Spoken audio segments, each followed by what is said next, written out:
혈액 흉부외과 원장 김승진 인사 올립니다. 오늘은 하지정맥류 수술 부작용은 없나에 대해서 말씀드리겠습니다. 결론부터 말씀드리면 부작용 있습니다.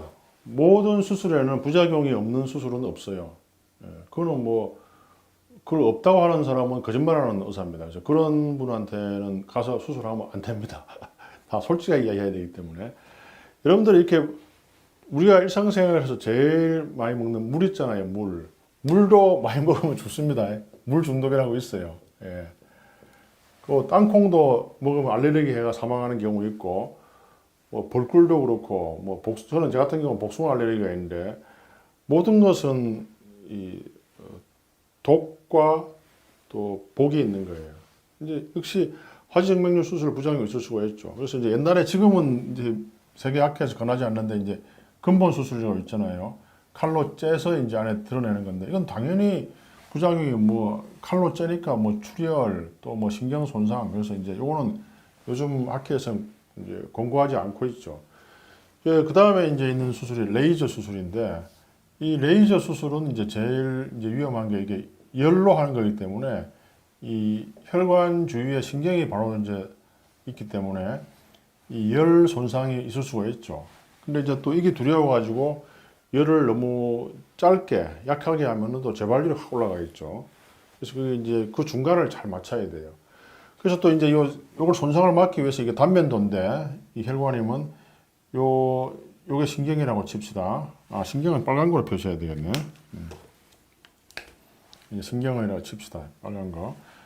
그러면은 이제 기술적으로 초음파를 보면서 이 마취 바늘도 이제 이렇게 신경이나 손상 올 수 있잖아요. 그래서 이제 끝이 뭉툭한 바늘을 이렇게 였습니다. 끝이 이렇게 뭉툭해서 이 실수로 이렇게 혈관을 찌르지 않도록. 이게 또 마취액이 혈관 들어가면 또 문제 생기잖아요. 그래서 이제 끝이 뭉툭한 거를 바늘을 약간 틈을 내서 이제 그걸로 넣어가지고 요 부분에 기술적으로 넣어서 요렇게 이제 평형 마취를 해가지고 달무리나 해무리처럼 요렇게 마취액을 부풀리는 거예요. 평형 늘어나게. 그러면 신경이 이제 밖으로 이렇게 밀려가지고 안전하게 할 수 있는 겁니다. 그래서 이 평형 마취를 보통 이제 이렇게 다리가 이렇게 있으면은 보통 이 무릎이 있으면 사타구니까지 이 한 군데 내지 두 군데 보통 이제 두 군데를 많이 하고 이제 좀 키가 크신 분들은 한 세 군데 정도 약간 이렇게 바늘을 찔러서 그 바늘 구멍 통해서 아까 말한 끝이 뭉툭한 마취 바늘을 넣어서 이렇게 쭉 평형 마취를 전반적으로 합니다. 그래서 이거는 뭐 물론 이제 이거를 제대로 못하고 마취를 좀 약하게 하면은 열 손상이 올 수 있는데 우리 병원 같이 이제 15년 동안 뭐 몇천 케이스 경험이 있으면은 이런 거는 거의 없이 또 잘 할 수 있죠. 근데 이제 베나실 이것도 이제 부작용이 있을 수 있습니다. 이거는 이제 성분이 사이아노 아크릴레이트라 해가지고 여러분들이 그냥 일상생활에서는 순간 접착제 있죠. 그거 똑같습니다. 성분이 똑같아요. 그럼 그게 이제 몸 안에 들어가니까 당연히 이물질이니까 알레르기 현상이 굉장히 심할 거 아닙니까? 그래서 뭐 알레르기를 막기 위해서 뭐 미리 이 알레르기 약품을 쓰기도 하고 하는데 이 문제는 알레르기도 있고 또 이게 너무 오래 가는 거예요. 그 딱딱한 게 금방 흡수가 되겠어요.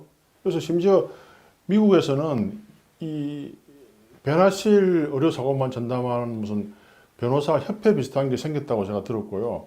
또 어떤 경우에는 뭐 너무 그게 오래 남아있고 알레르기를 유발시키가 이걸 살을 푹 쪄가지고 결국은 이걸 드러냈다는 그런 보고를 제가 들은 바가 있어요.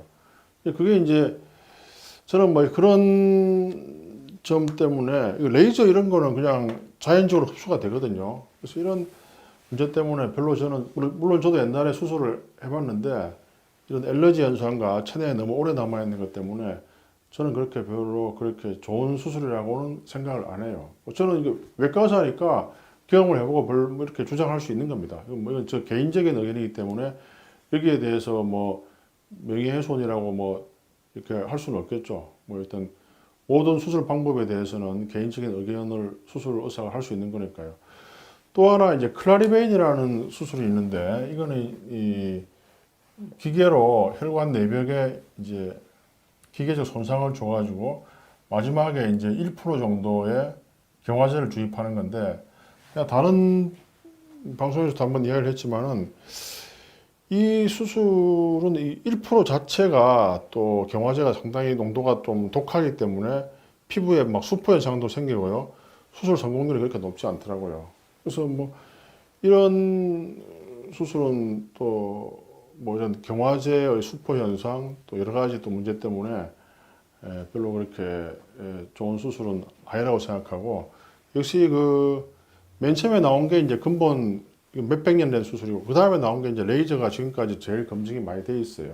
그래서 제 개인적으로는 제일 검증이 많이 돼 있고, 또 지금까지 큰 부작용이, 물론 뭐 열 손상의 위험성은 있지만은 그거는 수술을 한 군데에서 오랫동안 있는 병원, 만약에 사고가 나면 한 군데에서 오래 할 수가 없잖아요. 옛날에 뭐 신해철 씨 의료 사고 난 그 병원 지금 아마 없는 걸로 알고 있어요.